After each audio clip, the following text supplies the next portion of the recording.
중국 여행 중 길거리 한복판에서 여성이 배변을 하고 있는 모습을 보고 깜짝 놀라 소리친 이탈리아 여성이 있습니다. 그 모습을 지켜본 중국 현지 가이드는 소리 지르는 행동이 더 무례하다고 이야기하며 중국의 문화를 이해하려면 이런 것쯤은 대수롭지 않게 여겨야 한다고 단호하게 말하는데요. 대체 무슨 사연일지 오늘 사연 바로 시작하겠습니다. 안녕하세요. 저는 비앙카 마리노, 이탈리아에서 작은 여행사를 운영하고 있어요. 유럽 경제가 침체기에 접어들면서 유럽 내 여행 프로그램으로는 수익을 내기 힘들다는 현실을 뼈저리게 느끼고 있습니다. 유럽인들이 좋아하는 다른 지역을 찾아봐야 한다는 필요성을 점점 느끼게 되었죠. 여러 가지 아이디어가 떠올랐지만 아프리카와 같은 대륙은 대형 여행사들이 이미 탄탄한 인프라를 갖추고 있었고 남미는 제가 잘 알지 못하는 시장이라 어렵게 느껴졌습니다. 그러던 중 눈에 들어온 곳이 동아시아였습니다. 몇 년 전부터 유럽에서는 동아시아가 신흥 여행지로 떠오르고 있었거든요. 이국적이고 오래된 전통과 문화가 살아있는 동시에 현대화된 도시들도 많아서 유럽인들이 기대하는 독특한 체험을 제공할 수 있는 지역이었죠. 특히 일본, 중국, 한국 세 나라는 여행객들 사이에서도 다양한 평가가 오가며 관심을 받고 있었습니다. 그래서 저는 인터넷에 들어가 이 세 나라에 대한 정보를 찾기 시작했어요. 가장 먼저 눈에 띈 나라는 일본이었습니다. 일본은 이미 오랫동안 유럽인들에게 인기 있는 여행지로 자리 잡고 있는 나라였죠. 이국적이고 고풍스러운 문화는 물론 현대적인 도시들이 조화롭게 공존하는 매력이 있었어요. 그런데 문제가 있었습니다. 일본은 오래전부터 관광지로 사랑받아왔고 현재는 엔저 현상으로 대형 여행사들이 대규모 여행 상품을 판매하고 있었어요. 일본 시장에 발을 들이기엔 너무 늦은 감이 있었죠. 그때 일본을 제외하고 다음으로 눈에 띈 나라가 바로 중국이었습니다. 사실 저는 중국에 가본 적은 없지만 오래전부터 중국 문명과 문화에 대해 관심이 있었어요. 학교 다닐 때부터 역사 수업에서 들었던 중국의 웅장한 역사와 독특한 예술 작품들, 그리고 저마다 이야기를 품은 고대 유적들이 궁금했어요. 그래서 독학으로 중국어를 공부하기까지 했었죠. 무엇보다 중국은 여행 비용이 상대적으로 저렴하다는 점이 매력적이었습니다. 또한 만리장성이나 자금성 같은 세계 문화유산은 중국이 가진 압도적인 매력의 상징이었죠. 중국에는 다양한 소수민족이 살아가고 있으며 각 민족은 고유한 전통을 지키고 있다고 들었어요. 그들의 의상, 음식, 생활 방식을 체험하는 것만으로도 충분히 독특한 여행 상품이 될 것이라고 생각했습니다. 다양한 문화를 한 나라에서 경험할 수 있는 프로그램을 만든다면 중국 여행 패키지의 수요는 폭발적일 거라고 예상했죠. 그리고 무엇보다 중국은 인구가 많고 도시도 방대하니 저 같은 소형 여행사도 틈새 시장을 잘 공략하면 충분히 경쟁력을 가질 수 있다는 생각이 들었어요. 한국도 잠시 고려하지 않은 것은 아닙니다. 최근 문화 강국으로 떠오르고 있는 나라라는 사실은 부정할 수 없죠. 하지만 인터넷에서 검색해본 결과 한국은 중국과 비교했을 때 작고 단조로운 인상을 받았어요. 물론 도시가 현대화되어 있다는 점은 알고 있었지만 상대적으로 작은 규모가 자칫 단조롭다고 여겨질 수 있다고 판단했어요. 관광지를 꼽자면 한국보다는 중국이 주는 기대감이 더 컸습니다. 저는 더 이상 고민하지 않기로 했습니다. 중국으로 가보자. 그렇게 마음먹고 중국의 주요 도시에 대한 정보를 더 깊이 조사하기 시작했어요. 중국의 베이징과 상하이 같은 대도시는 이미 유럽인들에게 어느 정도 인지도가 있었고 다양한 고층 빌딩들과 문화유산이 공존하는 매력적인 장소였습니다. 현대적인 도시는 물론이고 중국의 독특한 전통이 살아있는 소수민족 지역을 방문하는 것도 프로그램에 포함시켜야겠다고 생각했어요. 이 프로그램이라면 분명 유럽 관광객들의 눈길을 사로잡을 수 있을 거라고 확신했죠. 처음 중국에 발을 디디며 베이징 공항에 도착했을 때 유럽을 벗어나 아시아라는 완전히 새로운 세계에 온 기분은 제가 무언가 거대한 일을 시작하고 있다는 자부심을 심어주었어요. 베이징은 첫 인상부터 상당히 놀라웠습니다. 눈앞에 펼쳐진 고층 빌딩과 거대한 공항 시설은 예상보다도 훨씬 현대적이었어요. 그리고 베이징 도심을 둘러싼 거리의 규모는 유럽 도시와 비교했을 때 엄청나게 넓고 화려했습니다. 시내에 들어서니 그 유명한 자금성이 눈앞에 펼쳐졌습니다. 유럽의 성들과 비교할 때 더 넓고 화려하면서도 전통적인 중국의 붉은 벽과 금빛 장식이 어우러진 독특한 분위기가 있었죠. 많은 유럽인들이 자금성을 방문하는 이유를 이제야 이해할 수 있었습니다. 이곳은 단순히 중국 역사에 대한 호기심을 충족시키는 장소를 넘어서 문화와 전통이 응축된 거대한 유물처럼 느껴졌어요. 하지만 천안문 광장으로 향하는 길에선 정말 수많은 사람들 사이를 비집고 지나가야 했어요. 중국이 인구가 많다는 이야기는 들었지만 직접 경험해보니 그 규모가 남다르더라고요. 중국의 대도시는 여행지로서 매력이 있었습니다. 유럽인들이 경험할 수 있는 중국만의 독특한 매력이 풍부했죠. 다만 길거리에서 침을 뱉는 사람들을 볼 때마다 조금 당황스러웠고 대중교통 안에서도 사람들이 서로 밀치며 자리를 차지하는 모습을 목격할 때마다 당황스럽게 느껴졌습니다. 그래도 중국에서는 이러한 것들이 익숙한 풍경일 테니까 여행객들도 어느 정도 감수해야 한다는 생각을 하며 스스로를 위로했어요. 사실 이런 자잘한 문제들보다는 베이징의 압도적인 풍경과 중국 특유의 활기찬 분위기가 더 인상적이었거든요. 저만의 여행 프로그램을 만들기 위해서는 중국의 본질에 더 가까운 모습을 보여주고 싶었습니다. 중국의 농촌은 소수민족들이 살아가는 독특한 전통과 문화가 남아있다고 들었고 그들이 지키고 있는 고유의 생활 방식은 유럽 관광객들에게 강한 인상을 남길 수 있는 요소라고 믿었어요. 도심을 시작으로 중국 소수민족 문화와 농촌의 여유로움까지 소개할 수 있다면 완벽한 여행 프로그램이 될 것이라고 생각했습니다. 그러나 농촌 지역으로 향하는 길에서부터 상황은 제 기대와는 많이 달랐습니다. 도심에서 멀어질수록 풍경이 달라지더니 도로 위에 곳곳에 버려진 쓰레기들이 눈에 띄기 시작했어요. 처음에는 공사 중인 지역이라 그런가 싶었지만 갈수록 쓰레기는 점점 더 많아졌고 도로변에는 플라스틱과 각종 오물이 널려 있었습니다. 농촌 지역으로 이동하면서 휴게소에 잠시 들르게 되었습니다. 먼 길을 이동하며 잠깐 쉬어갈 생각이었지만 휴게소는 상상 이상으로 관리 상태가 엉망이었습니다. 여기저기 쌓인 쓰레기들과 제대로 정비되지 않은 시설들은 속이 울렁거릴 정도였습니다. 특히 화장실은 가까이 가는 것조차 꺼려질 만큼 불결했고 악취가 진동에 숨을 참아야 했어요.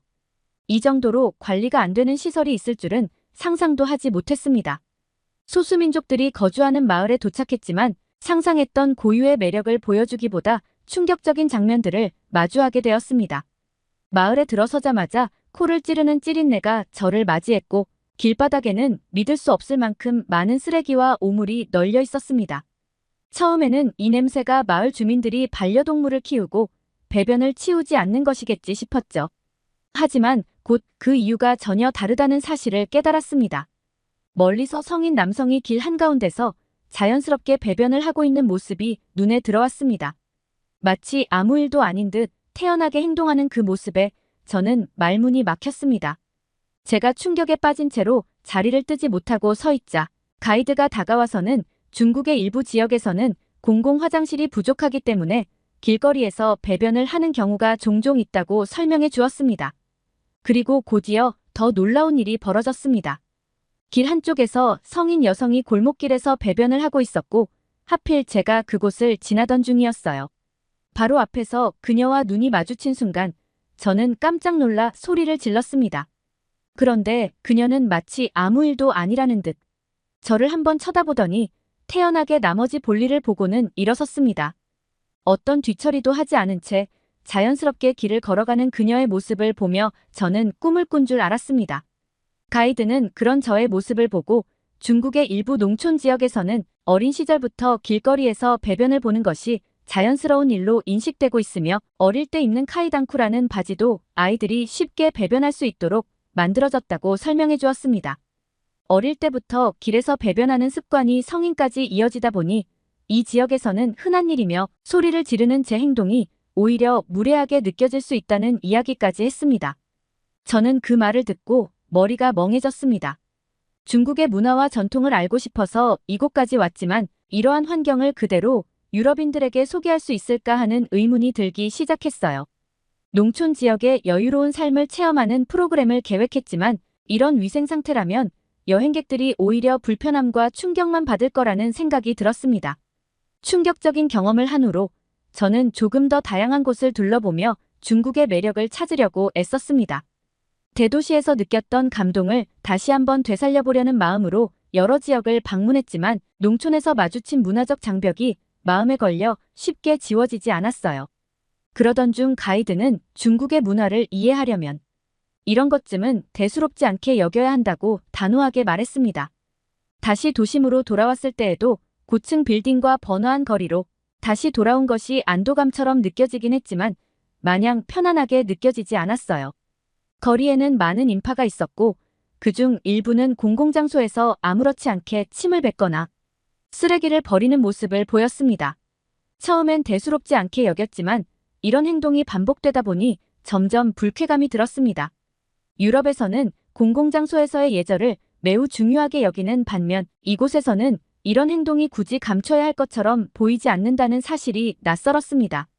저는 그날 저녁 가이드와 중국의 공공위생관념에 대해 좀 더 이야기를 나눠보기로 했습니다. 왜 여기서는 사람들이 이런 점에 무심한 것처럼 보이는 걸까 궁금했어요. 가이드는 중국에서는 사람들이 주변의 눈치를 덜 보는 편이라고 설명했습니다. 가이드의 말에 따르면 중국의 문화에서는 개인 행동이 타인에게 영향을 미치지 않는다고 여겨질 때 자유롭게 행동하는 경향이 크다고 했어요. 본인에게 피해가 되지 않는다면 길거리에서 작은 무례함이나 비위생적인 행동도 특별히 나서서 지적하지 않는다고 했죠. 더 놀라운 것은 가이드조차 이러한 상황을 전혀 부끄러워하지 않는다는 사실이었습니다. 이런 행동이 특별히 잘못된 것도 아니고 중국에서는 흔한 일이라며 담담하게 말했습니다. 심지어 길에서 배변하는 것조차도 농촌에서 자연스러운 일인데 왜 불편해하냐는 듯한 태도를 보였죠. 저는 그 말에 혼란스러움을 느꼈습니다. 중국의 일상 관습들이 제게는 이해하기 어려운 벽처럼 느껴졌어요. 그날 밤 저는 침대에 누워서 중국 여행 프로그램의 기획 방향에 대해 다시 생각해 보았습니다. 도심 속 웅장한 건축물과 유명한 문화유산들은 분명 매력적이지만 농촌과 소수민족 지역의 경험은 유럽인들이 쉽게 받아들이기 어려운 문화적 충격을 줄 수 있을 거라는 생각이 들었죠. 가이드는 마지막으로 중국은 크고 다양한 나라라서 도심과 농촌의 차이가 클 수밖에 없다고 했습니다. 그는 중국 사람들조차도 이를 받아들이며 사는데 외국인이라면 더 낯설게 느낄 수밖에 없을 것이라고 말했죠. 하지만 저는 여행 상품을 만들기 위해 찾아온 입장이었기에 단순히 이해하고 넘기라는 조언만으로는 마음이 가라앉지 않았습니다. 중국을 선택한 이유는 중국의 방대한 역사와 다양한 문화적 요소들이 유럽인들에게 충분히 매력적으로 다가올 수 있다고 믿었기 때문이었죠. 하지만 막상 중국을 직접 경험하니 제가 예상하지 못했던 부분들이 너무 많았어요. 관광객들에게 매력적인 경험을 선사하기 위해서는 최소한의 편안함과 위생이 보장되어야 하는데 농촌과 소수민족 마을에서 겪은 일들이 계속 떠오르며 고민이 깊어졌습니다. 저조차도 감당이 안 되는데 과연 그들이 이런 불편함을 이해하고 감수할 수 있을까요? 그러던 중 문득 떠오른 곳이 한국이었습니다. 사실 한국은 처음 여행 상품을 계획할 때 잠시 고민했던 나라였죠. 거대한 중국이 경쟁력이 있어 보였기에 그때는 자연스럽게 선택지에서 벗어났었습니다. 최근 몇 년간 한국은 문화 강국으로 급부상하면서 유럽에서도 K-팝, K-드라마, 한국 음식 등이 인기를 끌고 있다는 사실을 기억해냈어요. 젊은 층 사이에서는 한국에 대한 관심이 꾸준히 높아지고 있었죠. 한국에 대해 다시 생각해보니 오히려 규모가 작은 나라라는 점이 장점으로 작용할 수도 있다는 생각이 들었습니다. 사실 무엇보다 이대로 아무것도 얻은 것 없이 돌아가면 안 된다는 생각이 강했습니다. 이곳에서 돌파구를 찾아내지 못한다면 제 사업은 얼마 지나지 않아 망할 것이라는 생각이 들었거든요. 한국행 비행기를 타는 순간 기대와 호기심보다는 걱정이 많았습니다.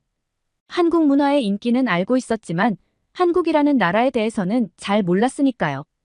공항에 들어서자마자 제 눈에 들어온 모습은 매우 깔끔하고 현대적이었습니다. 모든 안내판은 한국어와 영어가 함께 표기되어 있어 도착하자마자 편리함을 느낄 수 있었어요. 이런 작은 부분 하나하나가 방문자들에게 세심하게 신경을 썼다는 인상을 주었습니다. 처음 방문한 한국 도시는 서울이었습니다. 서울은 한국의 수도이자 경제와 문화의 중심지로 이미 잘 알려진 도시죠. 그러나 저는 서울에 대해 그저 현대적인 빌딩이 많은 대도시 정도로만 생각하고 있었습니다. 하지만 그 생각은 곧 완전히 달라졌습니다. 한국의 대중교통 시스템을 이용해 본 순간부터 유럽에서는 보기 힘든 편리함에 감탄하기 시작했어요. 지하철 노선은 잘 짜여져 있었고 플랫폼은 항상 깨끗하게 관리되어 있었으며 모든 안내판이 명확하게 표기되어 있어 누구나 쉽게 목적지까지 이동할 수 있었습니다. 지하철을 타고 한강을 가로지르며 본 도시 풍경은 인상적이었습니다. 강을 중심으로 펼쳐진 높은 빌딩과 그 사이사이에 있는 공원들은 놀라울 만큼 질서정연했고 이 도시가 얼마나 잘 정비된 곳인지 실감할 수 있었죠. 유럽에서도 강 주변에 공원이 잘 조성된 도시들이 있지만 서울의 공원들은 훨씬 깨끗하고 사람들이 편안하게 쉴 수 있는 분위기가 있었습니다. 서울의 광화문 광장 주변은 한복을 입은 사람들이 눈에 띄었고 그 주변에는 전통적인 건물들과 현대적인 빌딩들이 조화롭게 공존하고 있었습니다. 경복궁은 서울 한복판에 자리하고 있었는데 수백 년 전의 역사와 전통이 그 자리에 여전히 살아있는 듯한 인상을 주었어요. 유럽에서도 고대 유적지가 많지만 이렇게 현대적인 도심 속에서 과거의 모습이 살아있는 장면은 보기 힘들거든요. 서울 곳곳을 둘러보며 점심시간이 되어 한국의 전통시장을 경험해보기로 했습니다. 남대문 시장에 들어서자 다양한 한국 음식들이 펼쳐져 있었고 상인들은 활기차게 손님을 맞이하고 있었습니다. 저는 가이드의 추천으로 불고기와 비빔밥을 맛보았는데 깊고 진한 맛이 인상적이었습니다. 음식에서 느껴지는 신선한 재료와 풍부한 양념은 유럽에서는 쉽게 경험할 수 없는 한국 고유의 맛이었어요. 그날 저녁 서울의 유명한 한강 야경을 보기 위해 전망대에 올랐습니다. 한국인들이 왜 한강을 중심으로 삶을 즐기는지 알 것 같았습니다. 한강 주변의 야경은 화려하면서도 차분한 분위기가 있었고 조명이 반짝이는 고층 빌딩들과 그 사이사이에 잘 가꿔진 녹지 공간이 어우러져 매우 인상적이었죠. 특히 밤이 되자 서울은 더욱 활기를 띠며 다양한 모습으로 변모했어요. 강변을 따라 조깅하는 사람들, 한강공원에서 돗자리를 펴고 여유를 즐기는 가족들, 연인들이 함께 걷는 모습 등은 이 도시가 단순히 번잡한 대도시가 아니라는 것을 깨닫게 했습니다. 서울에서의 첫날을 마치고 숙소로 돌아오는 길에 저는 이 도시가 가진 편리함과 현대성 그리고 전통과의 조화가 유럽인들에게 큰 매력을 줄 수 있겠다는 생각이 들었습니다. 여기서는 고풍스러운 전통 문화와 현대적인 도시 생활을 동시에 경험할 수 있다는 점이 무엇보다 인상적이었어요. 유럽의 도시들은 대부분 역사적인 건축물과 현대적인 건물이 분리되어 있는 경우가 많은데 서울은 도시 곳곳에서 그 두 가지가 자연스럽게 어우러져 있었습니다. 서울에서 도시 매력을 충분히 느낀 후 가이드의 추천으로 자연과 레저를 동시에 즐길 수 있는 양양이라는 곳으로 떠나기로 했습니다. 서울을 벗어나 양양으로 향하는 길에 펼쳐진 한국의 자연 풍경은 생각보다 훨씬 아름다웠고 도심에서 2~3시간 정도만 벗어나도 이렇게 깨끗한 환경이 존재한다는 사실에 놀라웠어요. 양양에 도착한 후 가장 먼저 눈에 들어온 것은 끝없이 펼쳐진 해변과 시원한 바다였습니다. 저는 파도가 밀려오는 광경을 바라보며 바다 위에서 즐거운 시간을 보내는 사람들의 모습을 지켜보았습니다. 사람들은 서핑을 즐기며 바다와 하나가 된 듯한 여유로운 표정을 짓고 있었죠. 이곳은 활기찬 분위기가 넘쳤고 어디를 둘러봐도 정돈된 해변이 인상적이었습니다. 다음 날 아침, 양양에서 가까운 설악산으로 등산을 떠났습니다. 양양은 산과 바다가 동시에 어우러진 특별한 장소여서 조금만 이동하면 등산도 할 수 있다는 점이 놀라웠어요. 케이블카를 타고 올라가면 산 정상까지 올라갈 수 있었는데 위에서 바라보는 절경은 정말 굉장했습니다. 오후에 방문한 낙산사라는 곳은 끝없이 펼쳐지는 바다가 인상적이었습니다. 아름다운 풍경을 바라보며 유럽에서도 이런 장소를 찾기 어려울 것 같다는 생각이 들었습니다. 저는 양양이 유럽인들에게도 크게 매력적으로 다가올 수 있다고 확신하게 되었습니다. 활동적인 여행을 선호하는 유럽의 젊은 층에게 양양은 완벽한 여행지로 보였어요. 더욱이 이렇게 가까운 거리에서 다양한 레저 활동을 동시에 즐길 수 있다는 점은 한국의 큰 장점이었어요. 중국의 제대로 관리되지 않은 환경과 부족한 위생시설로 인해 불편함을 감수해야 했던 것과 달리 한국의 양양은 세심하게 잘 관리된 자연 속에서 마음껏 즐길 수 있는 곳이었습니다. 이곳은 단순한 자연 관광지를 넘어 사람들에게 편안함과 여유로움을 주는 공간이었죠. 유럽에서 온 여행객들도 이곳에서 서핑을 배우고 등산을 즐기며 한국의 자연 속에서 특별한 추억을 만들 수 있을 것 같아 보였습니다. 양양에서 자연과 레저를 만끽한 후 한국의 전통과 역사를 깊이 느낄 수 있다는 경주로 향했습니다. 경주는 과거 한국 신라 왕국의 수도로 한국의 문화와 역사가 살아 숨쉬는 곳이라고 했습니다. 이곳은 유럽인들이 선호하는 고풍스러운 분위기와 유적이 잘 보존된 곳이라는 점에서 큰 기대가 됐죠. 경주에 도착하자마자 느껴진 첫 인상은 시간이 멈춘 도시라는 것이었습니다. 마을과 도시 곳곳에 남아있는 고대의 건축물과 탑들, 그리고 전통적인 한옥들이 현대의 건물들과 조화를 이루며 마치 과거와 현재가 공존하는 것 같은 분위기를 자아냈습니다. 경주의 거리에는 세월이 남긴 흔적들이 곳곳에 깃들어 있었고 이곳을 걷는 것만으로도 수백 년 전으로 돌아간 듯한 착각을 일으켰어요. 유럽에서도 고대 건축물이 많은 도시들이 있지만 경주는 훨씬 조용하고 고요한 느낌을 주었죠. 관광객들로 붐비는 유럽의 역사 도시와 달리 경주는 조용히 역사를 품고 있는 듯 했습니다. 가장 먼저 방문한 곳은 한국의 대표적인 고대 사찰인 불국사였습니다. 불국사는 고즈넉한 산속에 자리 잡고 있어 주변의 경관과도 완벽하게 어우러졌습니다. 사찰 입구에 들어서자 나무와 돌, 그리고 전통적인 건축 양식이 조화를 이루며 무언가 신성한 느낌마저 들게 했죠. 유럽에서 보아온 성당들과는 또 다른 종류의 아름다움이 있었고 색감은 자연스럽고 소박했지만 그 속에서 우아함이 묻어났어요. 불국사 내부를 둘러보던 중 가이드로부터 이 사찰이 불교의 가르침에 따라 건축되었고 모든 구조가 사람과 자연이 하나 되는 것을 상징하고 있다는 설명을 들었습니다. 사찰을 둘러싼 나무와 연못, 그리고 고요하게 흐르는 물소리까지 하나의 예술 작품처럼 어우러져 있었죠. 불국사를 나온 후 저는 한옥마을로 향했습니다. 경주의 한옥마을은 수백 년의 세월을 그대로 품고 있는 듯한 전통 가옥들로 가득했습니다.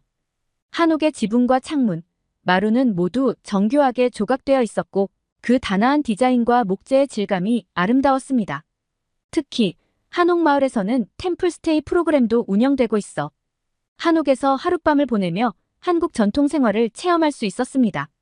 저는 이곳에서 한복을 입고 사진을 찍는 외국인 관광객들을 보며 이 경험이 유럽인들에게도 특별한 추억이 될 수 있겠다는 생각이 들었습니다. 한옥마을의 고요한 분위기 속에서 밤을 맞이하자 경주는 낮과 또 다른 모습으로 다가왔습니다. 낮에 햇살 아래 빛나던 한옥들이 어둠 속에서 더욱 차분하게 자리하고 있었고 집집마다 걸려있는 작은 등불들이 마을을 은은하게 비추고 있었어요. 그 모습은 마치 동양의 동화 속에 들어온 것 같은 신비로운 분위기를 만들어냈습니다. 저는 이 고요한 밤을 체험할 수 있는 것이 얼마나 특별한 경험인지 깨달았죠. 차분한 정원과 달빛 아래의 한옥들은 이국적이면서도 따뜻하게 느껴졌습니다. 다음 날 아침, 한옥의 작은 마루에 앉아 경치와 함께 조식을 즐기며 차를 마셨습니다. 나무와 종이로 이루어진 창문을 통해 들어오는 부드러운 햇살과 신선한 공기는 도시에서 느낄 수 없는 평화를 선사했어요. 경주의 한옥은 단순한 숙소가 아니라 한 사람의 과거와 현재를 이어주는 고리 같은 느낌이었습니다. 마치 시간 여행을 하는 것 같은 이 도시에서 평온하고 고요한 휴식을 선사할 수 있는 프로그램을 구상하고 싶다는 생각이 들었죠. 경주는 단순히 관광지가 아니라 한국의 역사와 전통, 그리고 평화로운 정서가 담긴 곳이라는 확신이 들었습니다. 경주의 일정을 마치고 마지막으로 한국의 농촌으로 발길을 돌렸습니다. 중국의 농촌에서는 깨끗한 환경을 기대하기 어려웠고 위생시설이 부족하여 아쉬운 점이 많았습니다. 그러나 한국의 농촌에 대해 알아보니 전통과 현대가 조화롭게 공존하며 깨끗하게 관리되어 있다는 이야기를 들을 수 있었죠. 그래서 한국 농촌 체험은 유럽인들에게도 새로운 경험이 될 수 있을 것이라는 기대가 생겼습니다. 제가 도착한 곳은 전주 인근의 한 농촌 마을이었습니다. 전주는 한옥마을과 비빔밥으로 유명한 도시지만 그 주변에 있는 농촌 지역은 한국의 전통적인 농업과 생활 방식을 그대로 유지하면서도 현대적인 관리가 돋보이는 곳이었어요. 이곳의 분위기는 조용하면서도 따뜻했고 마을 주민들이 직접 심고 가꾼 꽃과 나무들이 자연스러운 매력을 더하고 있었습니다. 중국 농촌에서는 이와 같은 정돈된 공간을 기대하기 어려웠고 대부분의 마을이 불편함을 감수하며 생활하는 모습이 많았는데 한국의 농촌은 다르게 다가왔습니다. 깨끗하게 유지된 환경과 세심하게 관리된 자연 풍경은 특별함을 더해주었죠. 마을에는 작은 민박집들이 있어 외국인들도 숙박하며 하룻밤을 보낼 수 있는 기회가 있었습니다. 민박집은 필요한 시설들이 깔끔하게 갖춰져 있어 편리하게 머물 수 있었습니다. 그날 밤, 저는 바닥이 따뜻한 온돌방에서 아늑한 이불을 덮고 누워 창문을 통해 들어오는 달빛과 함께 고요한 밤을 보냈습니다.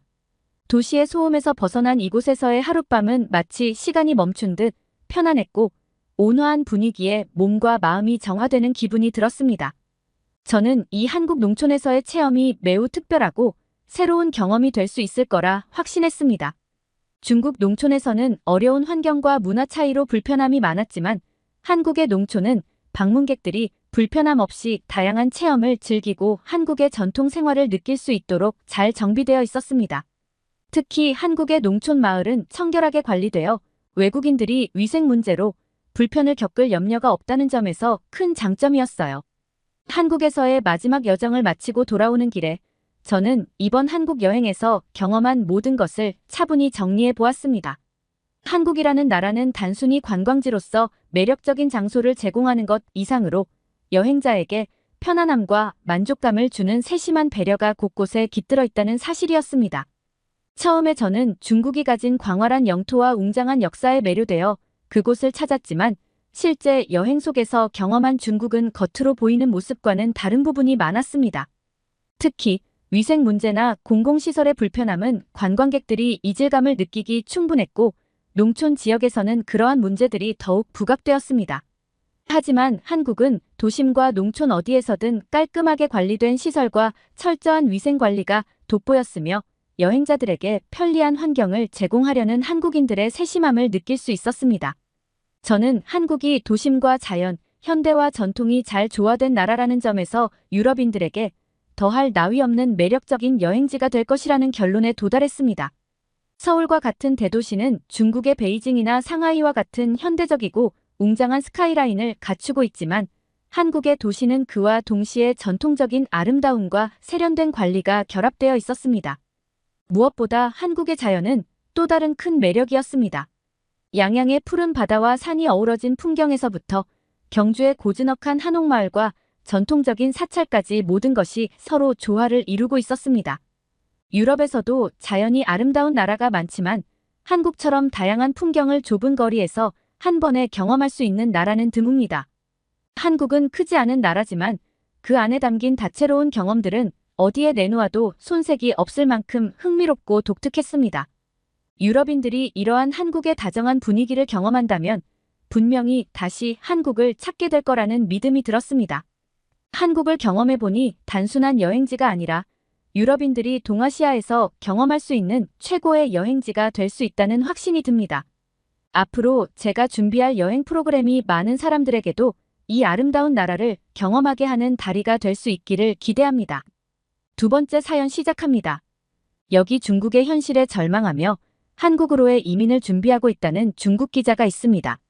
그 기자는 취재 중 국가 전복 혐의로 구치소까지 다녀왔다고 말하며 이미 중국의 젊은 세대들 사이에서 탈중국에 대한 이야기가 퍼지고 있다고 하는데요. 대체 무슨 사연일지 오늘 사연 바로 시작하겠습니다. 안녕하세요. 제 이름은 리샤오메이입니다.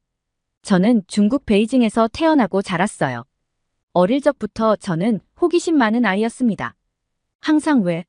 라는 질문을 달고 살았고 부모님은 제 끝없는 질문에 때론 지치시기도 했어요. 우리 가족은 평범한 중산층이었어요. 아버지와 어머니는 두 분 다 초등학교 선생님이세요.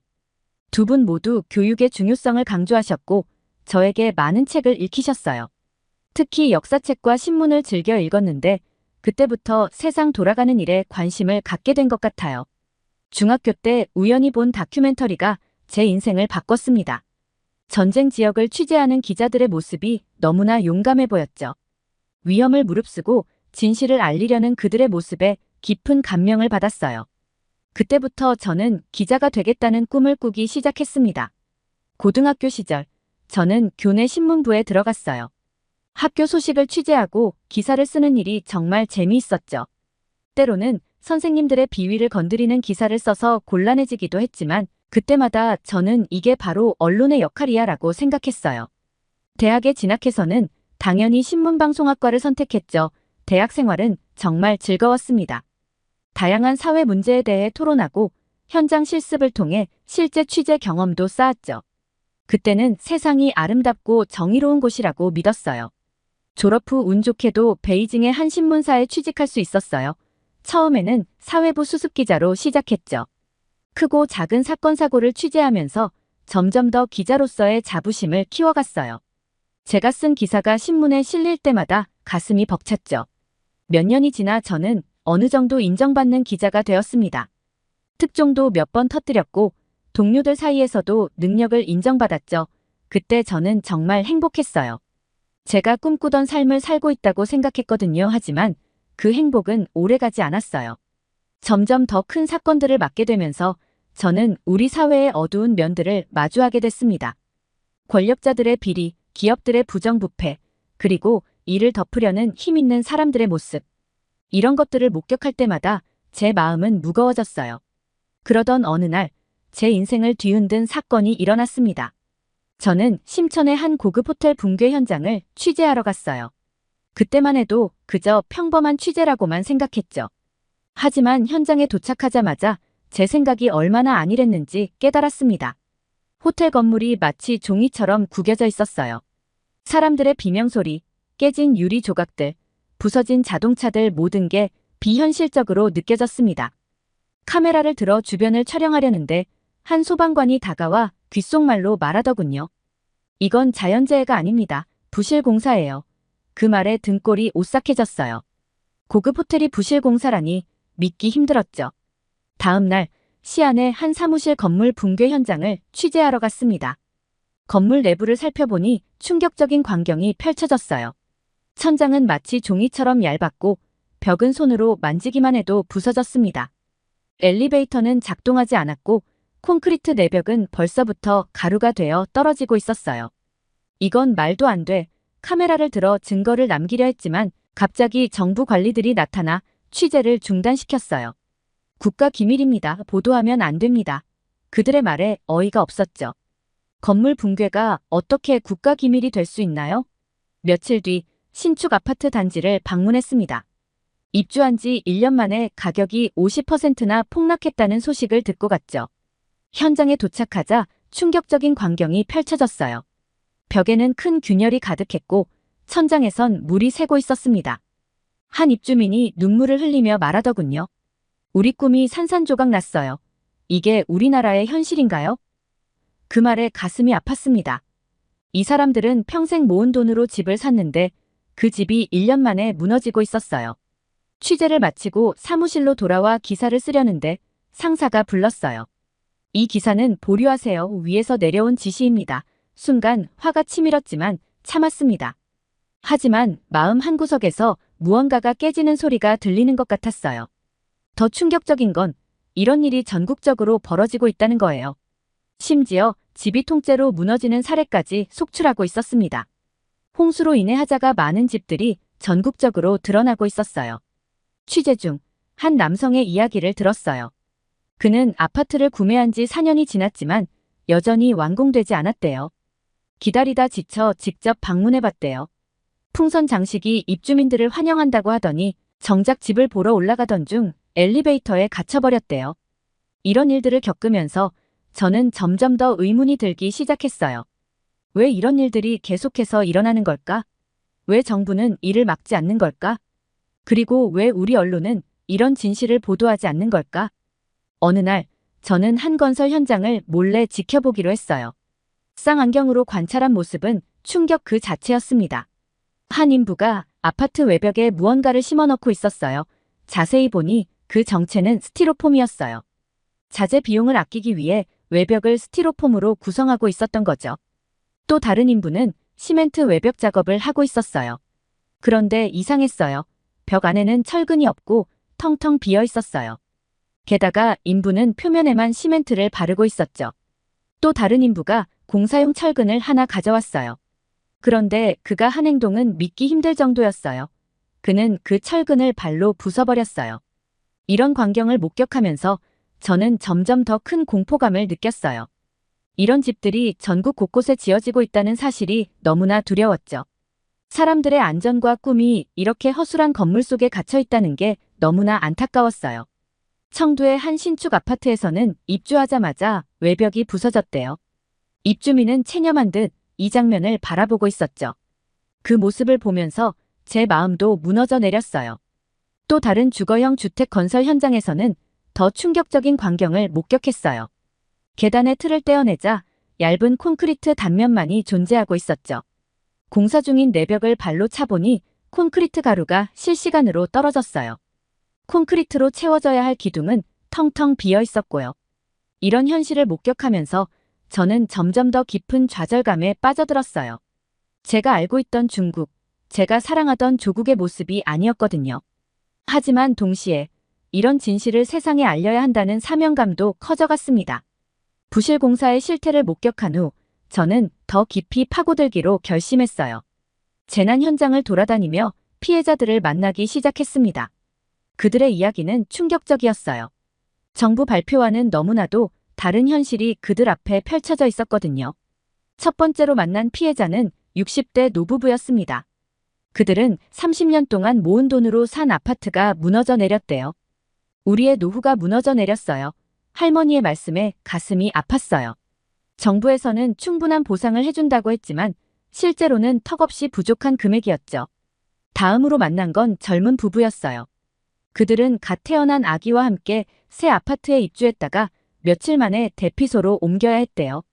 아기가 태어나자마자 집을 잃었어요. 우리의 꿈이 산산조각 났죠. 그들의 눈에는 절망감이 가득했습니다. 재난 현장을 돌아다니면서 제가 본 건 절망뿐만이 아니었어요. 분노도 있었죠. 한 중년 남성은 이렇게 말했어요. 정부는 우리를 버렸어요. 도와달라고 외쳐도 아무도 오지 않아요. 그의 목소리에서 깊은 분노와 좌절감이 느껴졌습니다. 이런 이야기들을 들으면서 저는 점점 더 큰 의문을 품게 됐어요. 왜 정부는 이런 상황을 제대로 해결하지 않는 걸까? 왜 언론은 이런 진실을 보도하지 않는 걸까? 증거를 모으기 시작했습니다. 하지만 곳곳에서 방해를 받았어요. 정부 관리들이 따라다니며 취재를 막았고 주민들은 보복이 두려워 입을 다물었죠. 한 번은 카메라를 빼앗기기도 했어요. 국가 안보를 위협하는 행위라나요? 건물 붕괴가 어떻게 국가 안보와 관련이 있는지 이해할 수 없었죠. 그럼에도 불구하고 계속 취재했어요. 밤늦게까지 현장을 돌아다니며 주민들의 이야기를 들었죠. 그들의 절망과 분노가 고스란히 전해졌어요. 한 젊은 여성은 이렇게 말했습니다. 우리는 그저 안전하게 살 곳을 원해요. 그게 그렇게 큰 욕심인가요? 취재 중 한 건설 노동자를 만났어요. 그는 떨리는 목소리로 말했습니다. 우리도 어쩔 수 없었어요. 위에서 시키는 대로 할 수밖에 없었죠. 자재를 아끼라고 해서 기준을 무시하라고 해서 그의 고백은 충격적이었어요. 부실 공사의 근본적인 원인이 단순한 실수가 아니라 시스템적인 문제라는 걸 깨달았거든요. 또 다른 충격적인 사실도 알게 됐어요.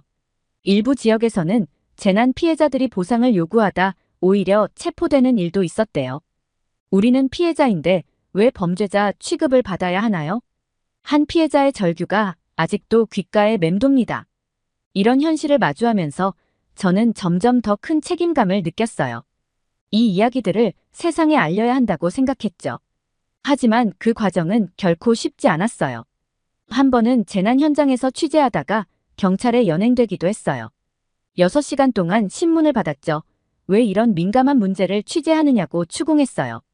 저는 국민의 알 권리를 위해서라고 대답했지만 그들은 이해하지 못했어요. 풀려난 후에도 감시는 계속됐어요.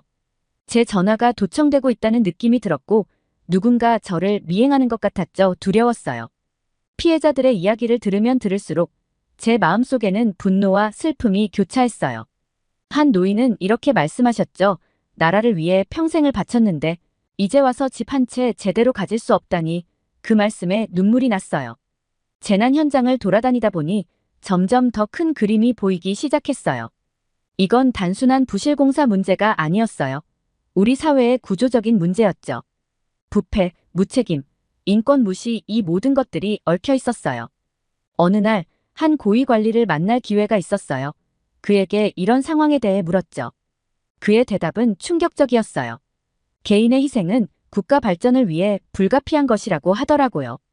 그 말을 듣는 순간 제가 알고 있던 조국의 모습이 완전히 무너져 내렸어요. 증거를 모아 기사를 썼지만 또다시 보류 지시가 내려왔어요. 좌절감이 밀려왔죠. 하지만 포기할 수 없었어요. 진실을 알려야 한다는 사명감이 더 커졌거든요. 밤늦게 사무실에 남아 자료를 정리하던 중 한 동료가 다가왔어요. 조심해, 너무 깊이 파고들면 위험해질 수 있어. 그의 말에 두려움이 밀려왔지만 동시에 더 강한 의지가 생겼어요. 점점 더 많은 사람들이 저에게 비밀리에 정보를 주기 시작했어요.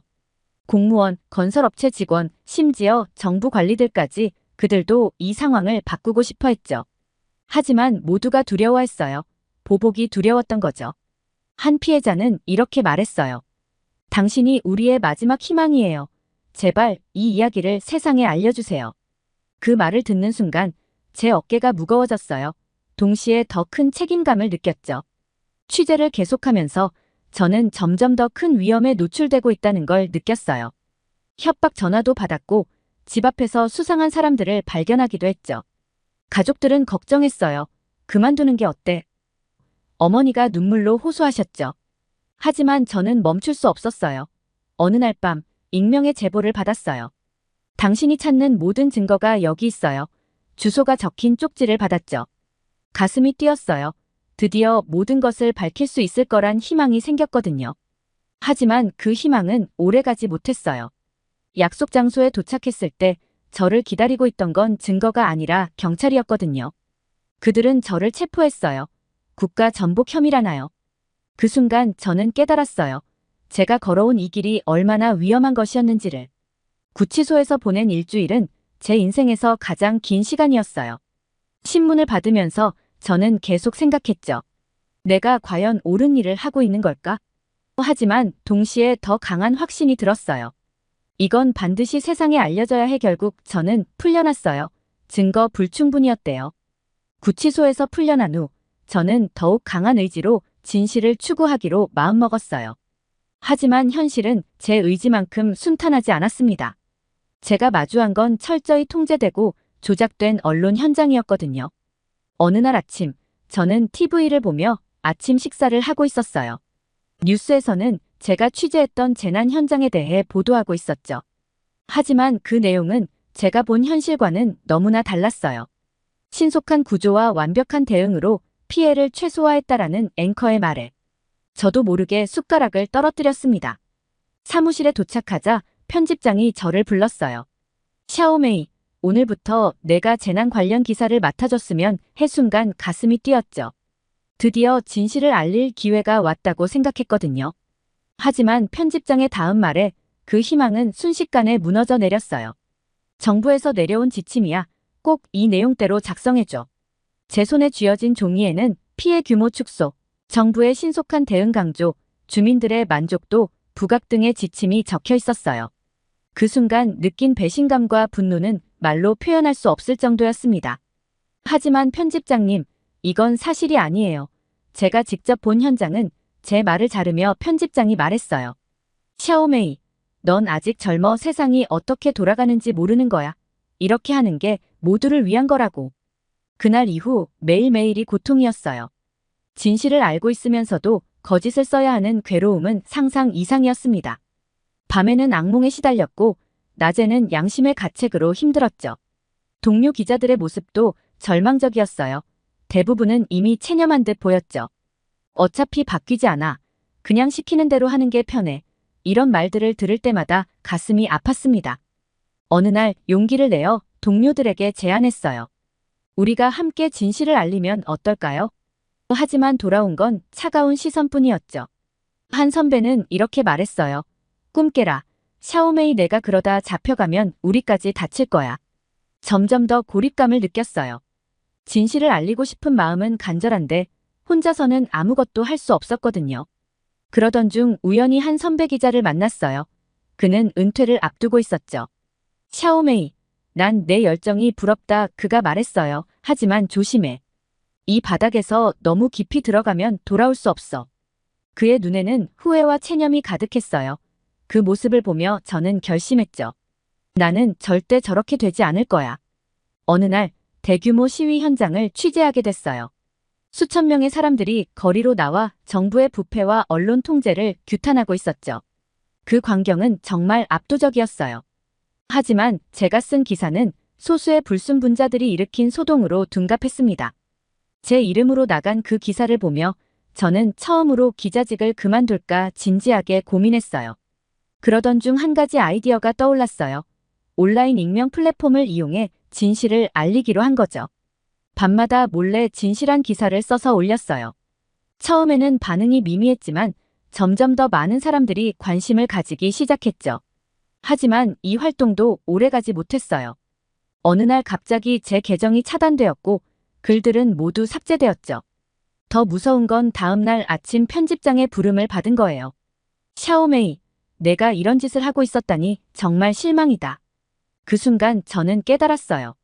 제가 하는 모든 행동이 감시받고 있다는 걸요. 개인적인 공간이라고 생각했던 익명 플랫폼에서조차 자유롭지 못하다는 사실에 큰 충격을 받았습니다. 이후로 제 기사는 더욱 철저한 검열을 받게 됐어요. 심지어 일상적인 뉴스를 쓸 때도 여러 번의 확인과 수정을 거쳐야 했죠. 제 글에서 진실성이라곤 찾아볼 수 없게 되었어요. 어느 날 해외 언론사에서 연락이 왔어요. 그들은 중국의 실상에 대해 취재하고 싶어 했죠. 처음에는 기뻤어요.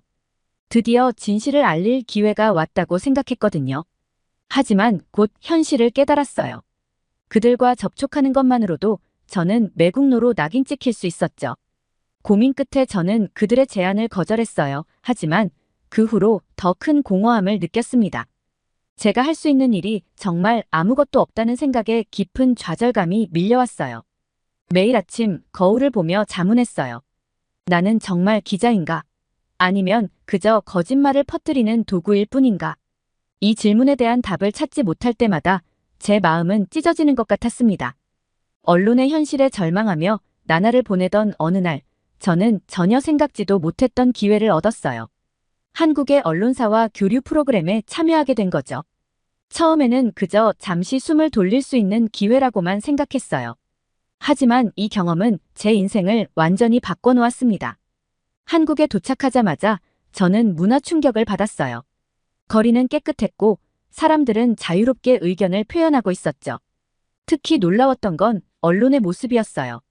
기자들이 정부를 비판하는 기사를 쓰고 있었는데 아무도 그들을 체포하거나 위협하지 않았어요.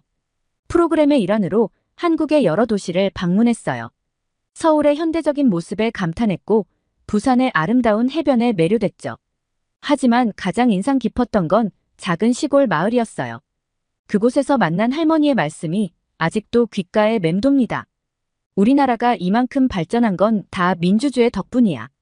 한국 언론사에서 일하는 동안 저는 끊임없이 중국과 비교하게 됐어요. 기자들이 자유롭게 취재하고 편집회의에서 격렬하게 토론하는 모습을 보며 부러움과 동시에 씁쓸함을 느꼈죠. 우리나라였다면 이런 게 가능했을까? 특히 인상 깊었던 건 시민들의 모습이었어요. 그들은 자신의 권리를 잘 알고 있었고 필요하다면 거리로 나가 시위도 했죠. 처음에는 그런 모습이 무질서해 보였어요. 하지만 점차 그것이 진정한 민주주의의 모습이라는 걸 깨달았습니다. 중국으로 돌아온 후 저는 모든 것을 다르게 보기 시작했어요. 거리의 감시 카메라들, 검열된 인터넷, 획일화된 뉴스. 이전에는 당연하게 여겼던 것들이 이제는 견딜 수 없이 답답하게 느껴졌죠. 직장에서도 변화가 있었어요.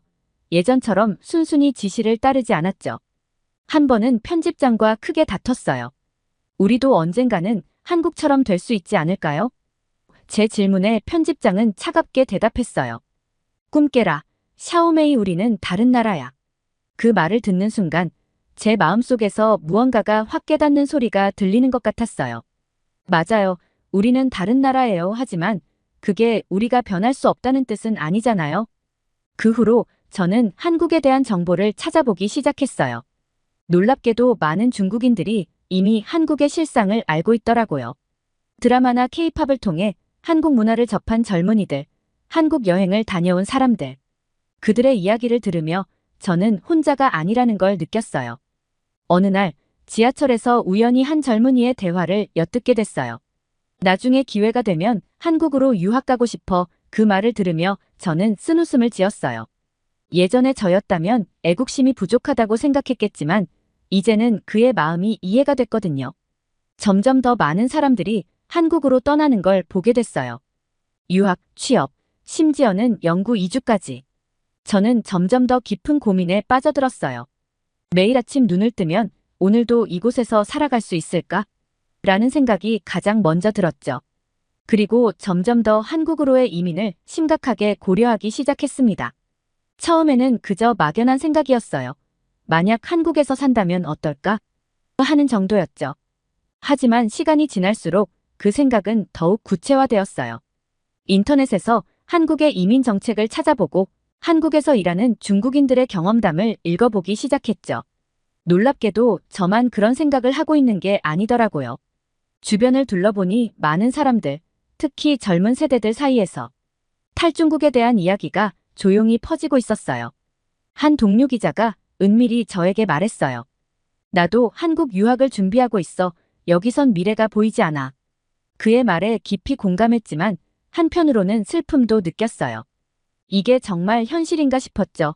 저는 한국에 대한 정보를 더 열심히 찾아보기 시작했어요. 한국의 취업시장, 주거 환경, 의료 시스템 등 모든 것을 꼼꼼히 조사했죠. 때로는 밤늦게까지 인터넷을 뒤지며 정보를 모았어요. 그 과정에서 한국어 공부도 시작했죠. 안녕하세요. 감사합니다. 같은 간단한 인사부터 시작해서 점점 더 어려운 표현들을 익혀갔어요. 하지만 이런 준비 과정이 순탄하기만 한 건 아니었어요. 중국 내부에서 사용하는 인터넷은 한국에 대한 정보가 부정적이고 제한된 내용 위주였기 때문에 가설사설망을 사용하며 정보를 찾아야 했고 걸리면 큰 처벌을 받을 수도 있었거든요. 때로는 깊은 자책감에 빠지기도 했죠. 내가 이렇게 떠나는 게 옳은 걸까? 이건 도피일 뿐인 걸까? 이런 생각들로 잠 못 이루는 밤이 많았어요. 그러던 중 우연히 한 온라인 커뮤니티를 알게 됐어요. 그곳에서는 이미 한국으로 이주한 중국인들이 자신들의 경험을 공유하고 있었죠. 그들의 이야기를 읽으며 저는 희망과 두려움을 동시에 느꼈어요. 한국에서의 새로운 삶에 대한 기대감도 있었지만 동시에 낯선 환경에서의 어려움도 예상할 수 있었거든요. 한 게시물이 특히 인상 깊었어요. 한국에 와서 처음으로 자유롭게 숨 쉴 수 있다고 느꼈어요. 이 한 문장이 제 마음을 강하게 울렸죠. 저도 그런 자유를 느끼고 싶었어요. 더 이상 검열과 통제에 시달리지 않고 제가 믿는 바를 자유롭게 표현할 수 있는 그런 삶을 말이에요. 하지만 동시에 두려움도 컸어요. 언어의 장벽, 문화적 차이, 그리고 무엇보다 외국인으로서 겪을 수 있는 차별과 어려움들. 이 모든 것들을 과연 제가 극복할 수 있을까 하는 의문이 들었죠. 그러다 저는 우연히 한 책을 읽게 됐어요. 그 책에는 이런 구절이 있었죠. 때로는 떠나는 것이 가장 큰 사랑의 표현일 수 있다. 그 말에 큰 위로를 받았어요. 제가 떠나는 건 도피가 아니라 오히려 더 나은 미래를 위한 용기 있는 선택일 수 있다는 생각이 들었습니다. 한국행을 결심하고 나니 현실적인 문제들이 산더미처럼 눈앞에 쌓이기 시작했어요. 이민이라는 게 말처럼 쉬운 게 아니더라고요. 첫 번째로 부딪힌 벽은 복잡한 이민 절차였습니다. 한국 대사관 웹사이트를 뒤지며 비자 정보를 찾아봤어요. E7 비자, F4 비자 생소한 용어들이 저를 혼란스럽게 만들었죠. 어떤 비자를 신청해야 할지, 어떤 서류가 필요한지 알아가는 과정이 마치 미로 찾기 같았어요. 그리고 가장 큰 고민은 역시 경제적인 문제였습니다. 이민에는 생각보다 많은 비용이 들더라고요. 비자 신청비, 항공료, 초기 정착금 숫자를 계산할 때마다 눈앞이 깜깜해졌어요. 과연 내가 이 모든 걸 감당할 수 있을까? 라는 의문이 끊임없이 들었죠. 게다가 한국에서의 취업 문제도 큰 걱정거리였어요. 제 전공인 언론 분야에서 일자리를 구할 수 있을까? 아니면 전혀 다른 일을 시작해야 할까? 이런 생각을 하면 할수록 불안감이 커졌습니다. 또 하나의 큰 고민은 가족과의 이별이었습니다. 부모님, 친구들, 그리고 이 땅에서의 추억들. 이 모든 것을 뒤로하고 떠난다는 게 점점 더 무거운 짐으로 다가왔어요. 특히 연로하신 부모님을 두고 떠나는 게 가장 마음에 걸렸죠. 어느 날 저녁, 아버지가 조용히 저를 부르셨어요. 샤오메이, 내가 꼭 가야 한다면 가거라 하지만 한 번만 더 생각해보렴. 여기서도 내 꿈을 이룰 방법이 있을 거야. 아버지의 말씀에 가슴이 미어졌어요. 게다가 현실은 냉혹했어요. 한국으로 구직 활동을 시작해봤지만 쉽지 않더라고요. 대부분의 회사들이 한국어 능력을 중요하게 여겼고 외국인 채용에 대해 보수적이었죠. 몇 번의 거절 메일을 받고 나니 자신감이 떨어지기 시작했어요. 한편으로는 중국의 상황도 계속 지켜봤어요. 점점 더 강화되는 언론 통제, 사회적 긴장감, 이런 것들을 보면서 떠나야 한다는 생각이 더 강해졌죠. 그러던 어느 날 우연히 한국의 한 언론사에서 외국인 리포터를 뽑는다는 공고를 보게 됐어요. 가슴이 뛰었죠. 이게 바로 내가 기다리던 기회일까? 하지만 동시에 두려움도 컸어요. 과연 내가 할 수 있을까? 지원을 할지 말지 고민하던 중 문득 이런 생각이 들었어요. 지금 도전하지 않으면 평생 후회하지 않을까?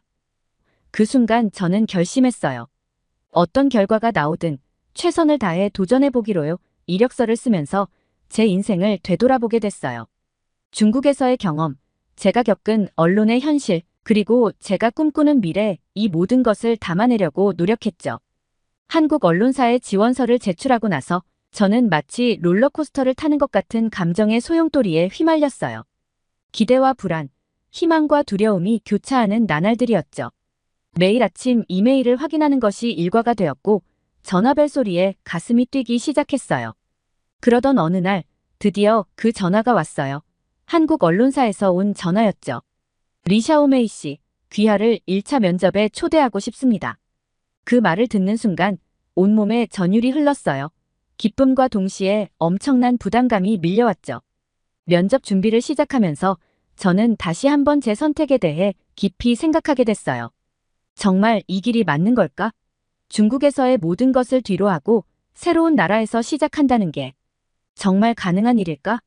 이런 의문들이 끊임없이 제 마음을 괴롭혔죠. 부모님께 면접 소식을 전했을 때 그분들의 복잡한 표정이 아직도 눈에 선해요. 기쁨과 걱정, 자랑스러움과 슬픔이 뒤섞인 표정이었죠. 어머니는 눈물을 글썽이시며 말씀하셨어요. 내가 행복하다면 그게 바로 우리의 행복이란다. 그 말씀에 저도 모르게 눈물이 흘렀어요. 면접 날이 다가올수록 중국의 현실이 더욱 선명하게 보이기 시작했어요. 뉴스에서는 연일 정부의 업적을 칭송하는 기사들이 쏟아져 나왔고 SNS에서는 자유로운 의견 표현이 점점 더 어려워지고 있었죠. 이런 모습들을 보면서 제 결심은 더욱 굳건해졌어요. 면접날, 저는 생전 처음으로 화상 면접을 경험했어요. 낯선 환경에 긴장도 됐지만 동시에 이런 새로운 경험 자체가 저를 설레게 했죠. 면접관들은 제 경력과 한국행 결심에 대해 상세히 물어봤어요. 질문에 답하면서 저는 제 결심이 얼마나 확고한지 다시 한번 깨달았습니다. 면접이 끝나고 며칠 후 2차 면접 초대를 받았어요. 이제 정말 현실이 되는구나 싶었죠. 2차 면접도 무사히 마쳤고 이제 최종 결과만 기다리고 있어요. 이 기다림의 시간 동안 저는 제 인생을 되돌아보게 됐어요. 중국에서의 기자 생활, 그동안 겪었던 좌절과 희망, 그리고 지금의 이 선택까지. 모든 것이 제 인생의 한 페이지를 장식하고 있다는 생각이 들었죠. 결과가 어떻게 될지 모르지만 이 과정 자체가 저에게는 큰 의미가 있어요. 처음으로 제 삶의 주도권을 쥐고 변화를 선택했다는 것, 그리고 더 나은 미래를 향해 도전했다는 것 자체가 저에겐 큰 성장이었거든요. 좋은 결과가 나올 수 있기를 많은 분들이 응원해 주셨으면 좋겠습니다. 오늘 사연이 재미있으셨다면 구독과 좋아요, 알림 설정까지 부탁드립니다. 더 재미있는 사연으로 돌아오겠습니다. 이상 감동탐험이었습니다.